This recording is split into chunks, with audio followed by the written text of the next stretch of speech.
참정권을 침해한 역대급 부실선거 책임자 선거관리위원회, 그 도덕적 해이가 상상 그 이상임이 속속 드러나고 있습니다. 재임 4년 동안 상근도 하지 않으면서 노태학 전 위원장은 1억 7천만 원 넘는 거액의 수당을 챙기고 선관위 예산을 사용하는 3차례 해외 출장을 모두 부부 동반으로 다녀왔다고 합니다.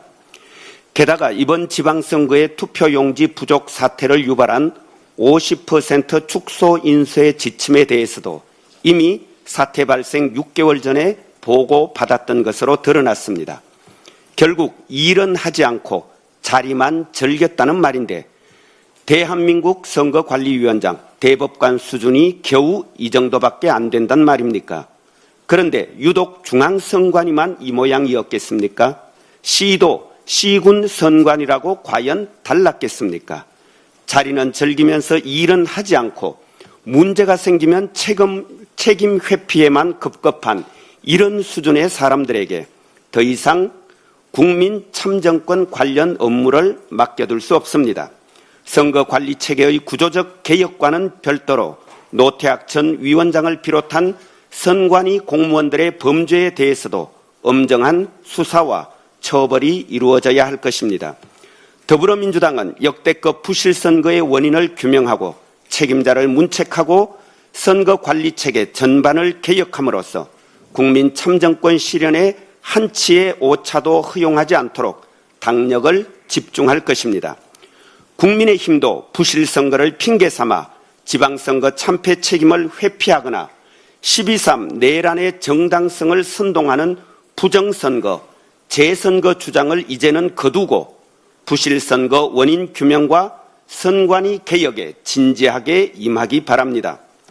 투표용지 부족 사태와 관련해 대학가에서 나온 391건의 대자보 가운데 부정선거를 주장한 사례는 단 한 건에 불과하고 재선거 재투표 요구도 13건에 머물 뿐 모두 진상규명과 책임자 문책, 선관위 개혁을 외쳤다고 합니다. 더 이상 헛된 선동에 집착하지 말고 청년들의 소중한 목소리, 국민의 뜻에 복종하기 바랍니다. 요 며칠 저는 검찰개혁과 관련된 걱정과 질책의 말씀을 주변에서 많이 전해들었습니다. 다시는 노무현과 같은 억울한 정치적 희생자가 나와서는 안 된다고, 다시는 이재명 죽이기 같은 정적 제거 작업을 방치해서도 안 된다고, 다시는 연어술 파티 같은 회유 조작으로 우주보다 무거운 한 사람의 인생을 난도질하지 못하게 하라고, 다시는 국민의 주권 의지가 한 줌 범죄 검사들에 의해 짓밟히는 일이 없어야 한다고 눈물로 호소하셨습니다. 그래서 말씀드렸습니다. 검찰개혁은 이재명 정부와 더불어민주당의 깃발이자 상징이라고. 깃발이 찢어지는 일, 상징이 얼룩지는 일은 결코 없을 것이라고. 정부를 믿고 민주당을 믿으라고. 이재명 대통령과 정청래 당대표를 믿어달라고 부탁드렸습니다.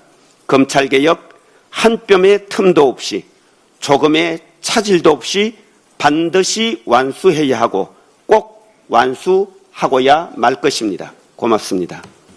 이상 발언을 모두